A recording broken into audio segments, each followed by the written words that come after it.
Nasabi sa akin ni Kalingap Dan, gusto mo daw maging pulis. Opo. Yun, matangkad ka. Ilan na ang height mo ngayon? Hindi ko po alam. Hindi ko po naalam kung anong height ko. Mga estimate kayo, mga 5'7" ka na eh. Pasok ka na yan sa pulis. Kasi yung pagpupulis kasi may minimum height yan. At least 5'4". Mag-undergo ka na rin ng training. Mag-undergo ka na rin ng schooling. Sabay yan. Nag-aaral ka and nag-training ka. And after ng graduation, automatic yun, ano ka, officer ka. Mga tumutulong po kay Kaydan po maraming salamat po kay Kaydan dahil po tinulungan po nila kami simula po nung hanggang po ngayon sa napatuloy pa rin nagtutulong po sa amin. Salamat po sa kanyang saka din po sa mga tumutulong po sa mga sponsor po. Maraming salamat po sa kanila po. Olives TV. Olives Aravino. Olives TV. BJ Francis. So yun mga Kalingap, isang mapagpalang araw po sa inyong lahat.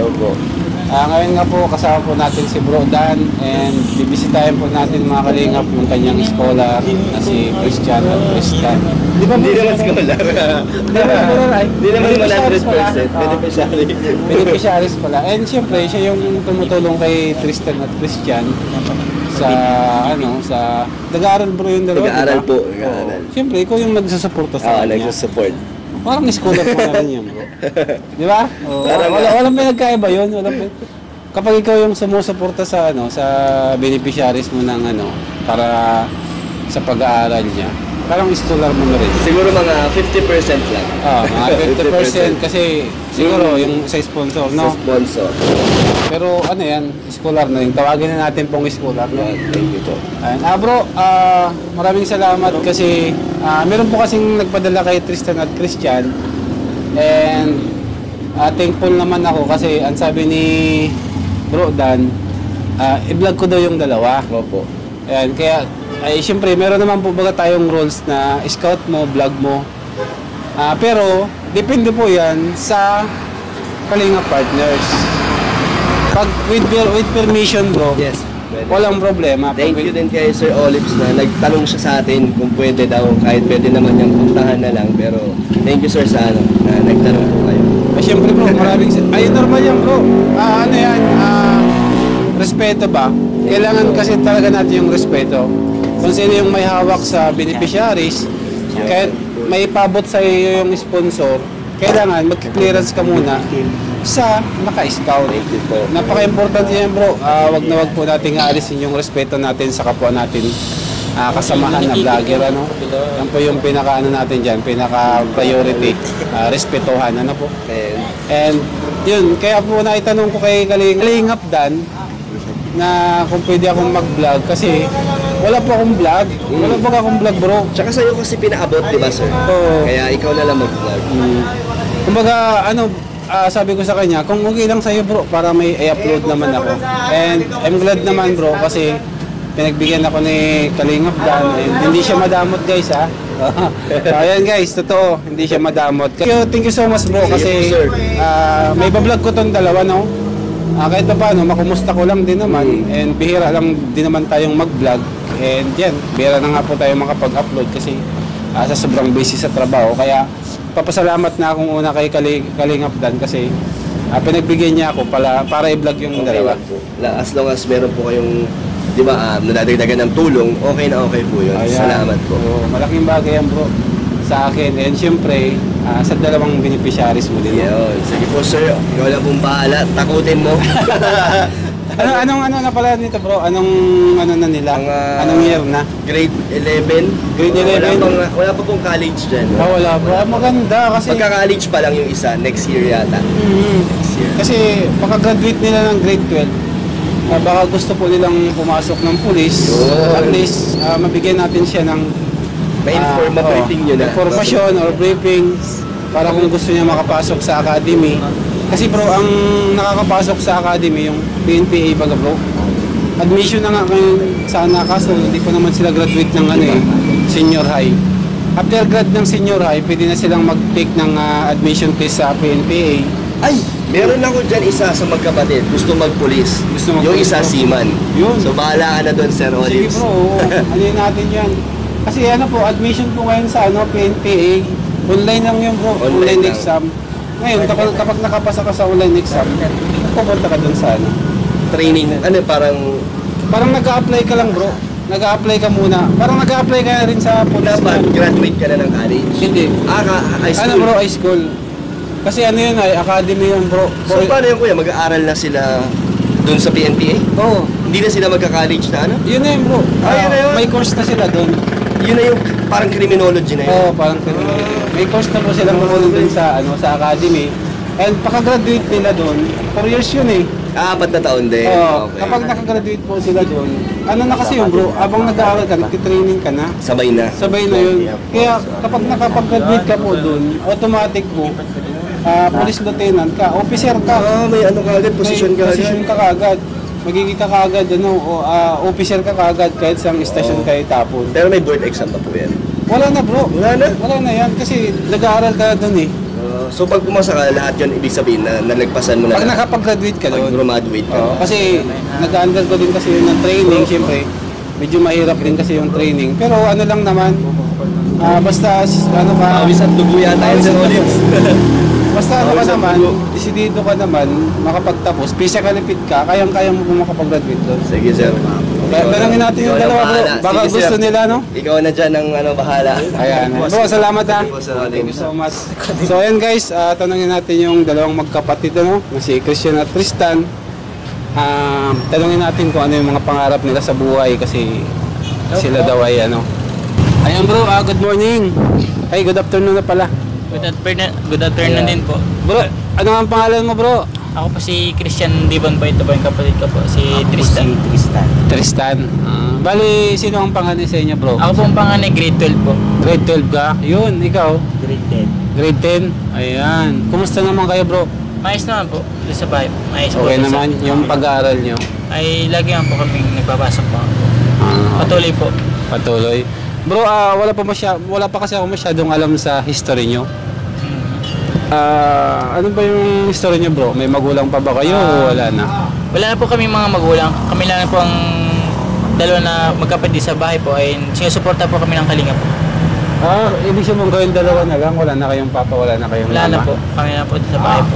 So napakahirap talaga ng kalagayan nyo pala no? And masasabi ko napakaswerte nyo kasi natagpuan kayo ng Kalingap. Lalo na si Kalingap Dan na hanggang ngayon nandito sa inyo nakasuporta para sa pag-aaral nyo. And nakita ko kasi yung bahay nyo eh. Maganda na yung bahay nyo, di ba? Yung unang bahay nyo talagang halos parang bahay kubo lang, no? Yun ang nakita ko bro. Hindi naman kasi ako bro madalas manood ng mga vlogs kasi busy rin tayo eh. Baga yun lang yung mga napanood ko dati. Ayan bro. Christian na? Apo. Christian. Ilang taon ka na bro ngayon? 17 po. 17. 17. So graduating ka ngayon ng senior high. Ayun. After ng graduation mo ng senior high, ano ang pangarap mo? Seaman po. Seaman? Ito po yung police po ito. Ito ang pupulis si Tristan. Apo. Okay. So, seaman after ng graduation, pwede kang mag-take niyan sa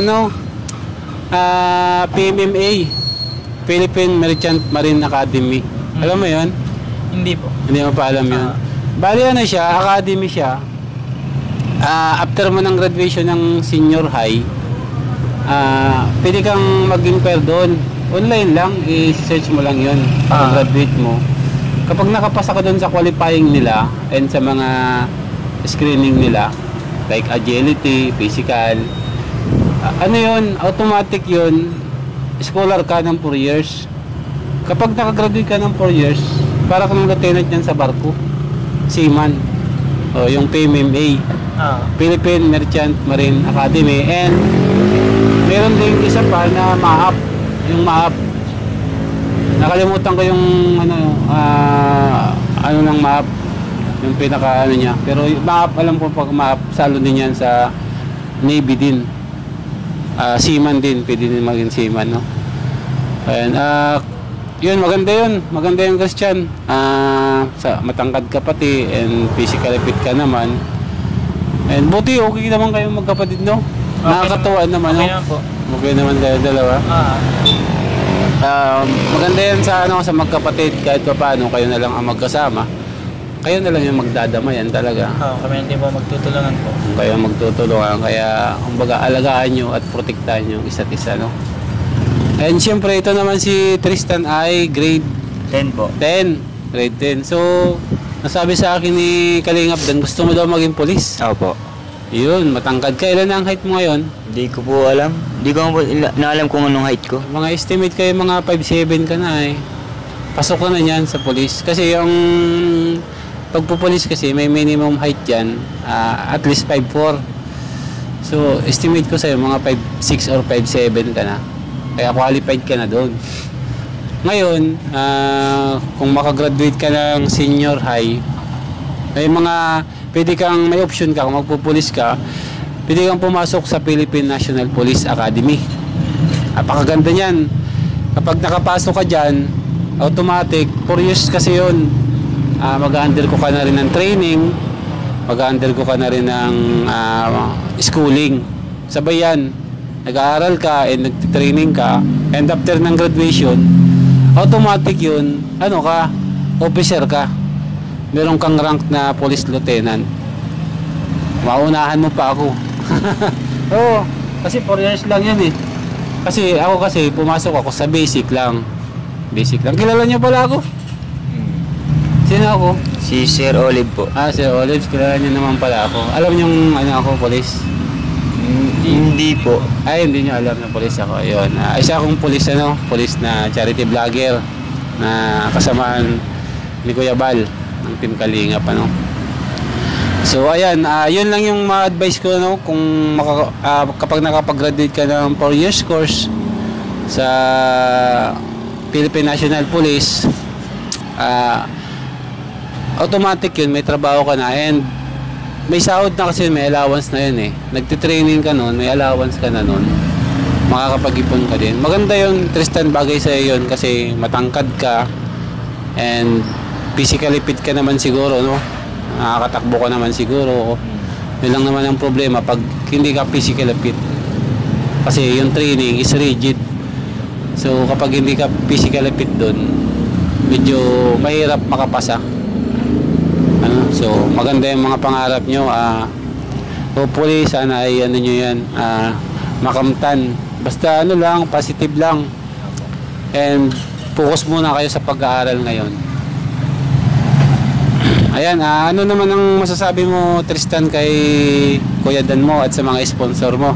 Yun, thank you so much po kay Kuya Dan sa mga sa pagpunta po sa amin, saka din po sa mga sponsor yun po. Thank you so much po talaga sa kanila. Kung dahil sa kanila po, di po magiganda ang buhay po namin. Ayan, siyempre ikaw, Christian, anong masasabi mo sa mga tumutulong and kay Kuya Dan? Masabi ko po kay Kuya Dan, sa mga tumutulong po, kay Kuya Dan po maraming salamat po kay Kuya Dan dahil po tinulungan po nila kami simula po nung wala hanggang po ngayon, napatuloy pa rin nagtutulong po sa amin. Salamat po sa kanyang saka din po sa mga tumutulong po sa mga sponsor po. Maraming salamat po sa kanila po. Ayan, so kaya nga pala ako kinunta ko si Kuya Dan kasi merong nagpapabigay sa inyo ng allowance.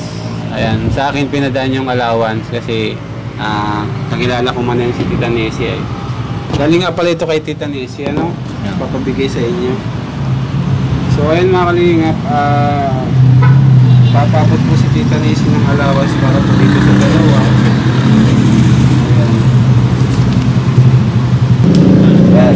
Ayan. So ayan, nagpapabigay po ng allowance si Tita Nessie, allowance po ng dalawa sa pag-aaral nila. And syempre, 1.5 sa'yo bro, para kay Tita Nessie. Salamat po. And syempre, 1.5 din sa'yo bro.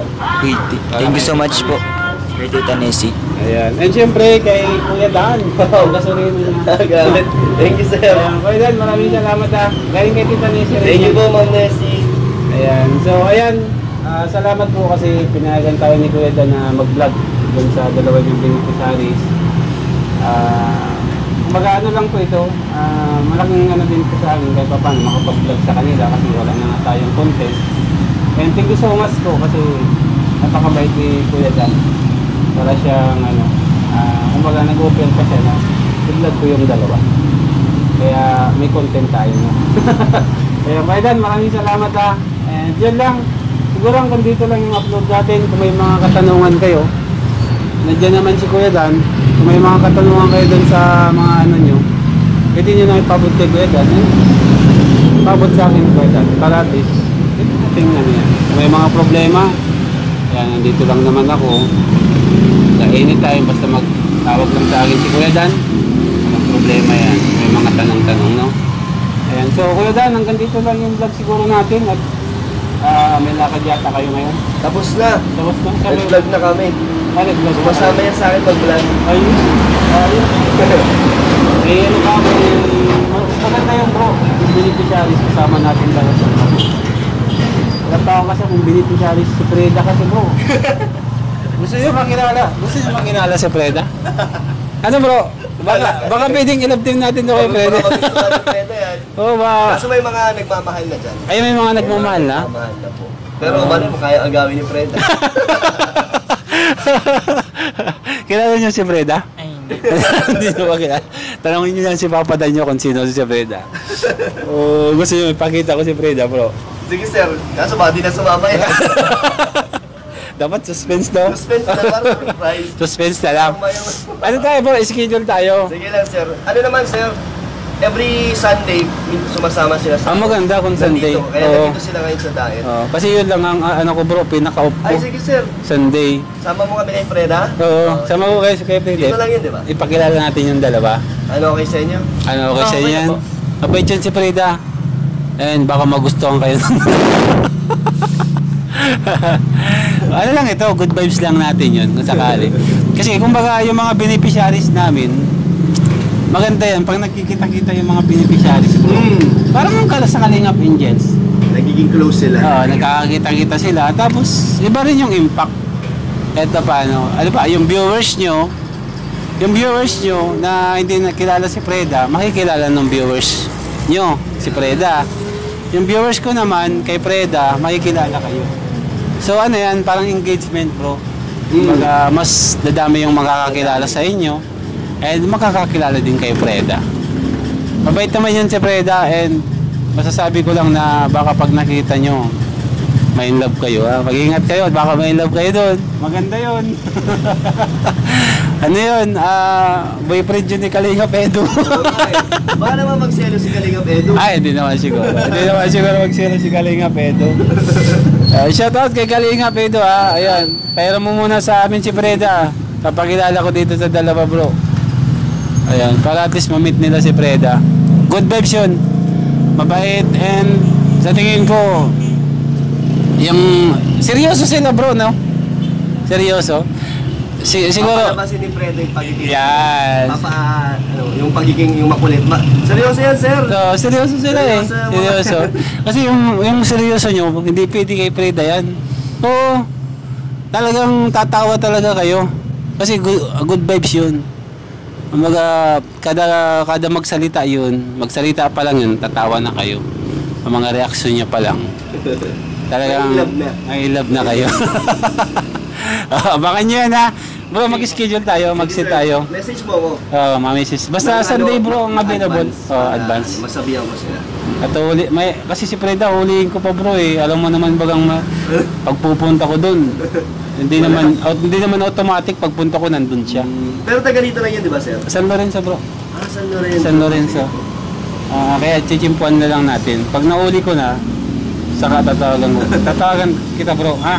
Okay, sir. So ayan, hanggang dito na yung vlogs natin ha. Maraming salamat sa inyong dalawa. And ano lang kayo, continue lang yung pag-aaral nyo.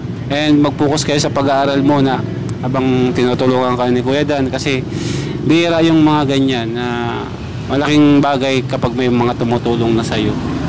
Wala na hawakan ni Kuya Dan, hindi kanyang papabayaan. Basta focus muna kayo sa pag-aaral. Para at least kung makapasok kasi sila bro doon sa academy na sinasabi ko, yung PMMA after ng graduate nila ng senior high, maganda yun kasi scholar na sila doon, magti-training sila, nag-aaral pa, may allowance pa yun. Sure na yung pagka-graduate nila, police na sila? Oo, police or ito, papasok doon sa seaman, may ranggo yan bro, lieutenant yan bro. Kumbaga hindi basta-basta. kapag nakapasok sila doon sa academy. Lalo na sa police, pagka-graduate mo doon, lieutenant ka kaagad, officer ka sa officer ka kaagad. So, maganda yan. Pangarap ko yan dati. Nasa loob sila ng 4 na taon, nandun lang. Oo. Sa loob ng 4 na taon, i-search nyo na lang ha, may mga cellphone naman kayo, yung PNPA.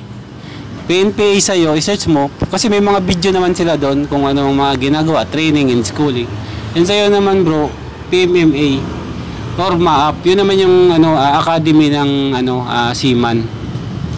Officer kayo nun kapag nakapag-graduate. I-search nyo na lang para at least, pagka meron kayo ng idea, para in preparation baga bro, doon sa gusto nilang course, na after ng graduation nila ng senior high, kung gusto na talaga nila yon, at least may na kayo, may advanced na kayo na papasok kayo doon. Baga, kung may qualifying kasi yun, kailangan nyo rin mag-aral ng maayos kasi may qualifying exam siya, tapos yung physical agility, tapos may psychiatric test. Pero kaya nyo yun. Basta decided kayo. Walang imposible kapag decided, din syempre, samahan nyo ng prayer, no? Wag na wag nyo alisin si Lord sa buhay nyo kasi yun ang makakatulong para matupad yung pangarap nyo, no?